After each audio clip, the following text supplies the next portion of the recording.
Now that's a powerful thing for us to be able to do. I want to integrate that point, the power of concepts, with the learned points. There was an experiment that was not planned, but it was part of a documentary I remember watching on television a few years ago.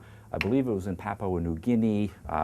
Some anthropologists were studying a tribe that had been isolated from the rest of the human world for all of its history, and its technology was still at a Stone Age level of technology. And so the anthropologists were studying and filming the various cultural activities of the people who lived in this tribe.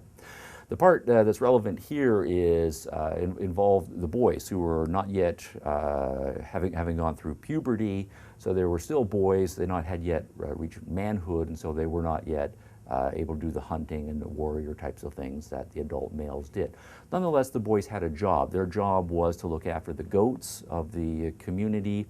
And basically their job was in the mornings to let the goats out of their enclosures where they were kept during the evening in the village, to take them out into the woods and meadows so that the goats could feed and do various things. And then at the end of the day, they would bring the goats back and put them back in the enclosure to keep them safe for the night.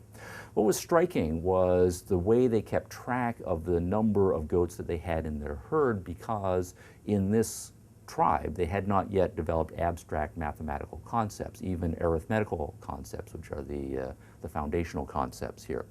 But they had devised a fairly clever system for keeping track of their goats. What they had then was their big enclosure that had a fairly narrow opening, and at the end of the opening, they had a pile of stones that was just sitting there. And so what they would do is the boys would start letting the goats out, and there would be one boy who would be assigned the job of looking after the stones. And every time a goat came out, he would take one of the stones off the big pile and start a new pile. And so every goat that came out had a stone assigned to it. And so all of the goats ended up coming out. How many goats do they have? Well, there's this other pile of stones over here. That's how many goats we have. And so we have a way of accounting for the goats. So they would go off for the day, and then at the end of the day, when they came back to do the accounting, every time a goat went back into the enclosure, a boy would take a stone off the new pile that had been made that morning and put it back on the main pile. If all of the stones then, when the goats are all back, are gone, we've got all of the goats. If there are stones left over, then we know that we've lost some goats somewhere. One night there was a minor crisis, right, that occurred with the boys because they came back, they did the accounting thing, and with all the goats that had came back, and there still was, unfortunately, a sizable number of stones left on the new pile. And the boys recognized then that they had lost or misplaced a significant number of goats. The interesting thing was that they did not know how many goats they had lost. Now the cameramen went over to the pile of stones. You or I or anybody who had mathematical concepts could count the number of stones there and see that 14 goats were missing. The boys, though, didn't know that. They just knew that many goats were missing, and they had better get back out there in the woods or wherever they had been that day and find those goats before the dads found out. Otherwise, there would be bad stuff that would happen. So the boys went out. 45 minutes later, they found a whole bunch of other goats, and they rounded them up. And you or I again, and the cameraman following them at this point, would be able to count and see that they had found 11 goats. It wasn't 14 goats, but the boys didn't know that. They just had a bunch of goats that they had found. And so then they trekked back all the way to the village with their 11 goats, stones off the pile, and then again, bad news, there are still 3 stones left. They haven't found all of the goats yet, so they have to go out yet again. Now, that's to point out that for human beings, right, mathematical concepts are not innate in us. They don't automatically develop. They do have to be learned. But when they are learned, they are very powerful. In this case, it would be powerful in that it would save the boys a whole lot of time and a whole lot of grief if they were able to tell the difference between 14 and 11, and concepts do give us the ability to do exactly that. All right, as human beings, we have all of our abstract classifications. We have assigned words to all of those there. The words and the abstract classifications are integrations of various particulars out there in the world that we have grouped in various ways. We then have the ability to do something even more amazingly powerful cognitively, and that is to form sentences, or to put the point more abstractly, propositions. And what a sentence is an integration of concepts.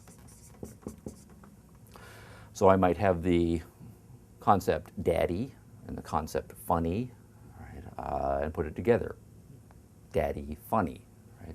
Or I might have the concept daddy, the concept food, and the concept dog if I'm a young child, and I then can start integrating those concepts, daddy, food, doggy, trying to capture the idea of the dad giving food to the doggy.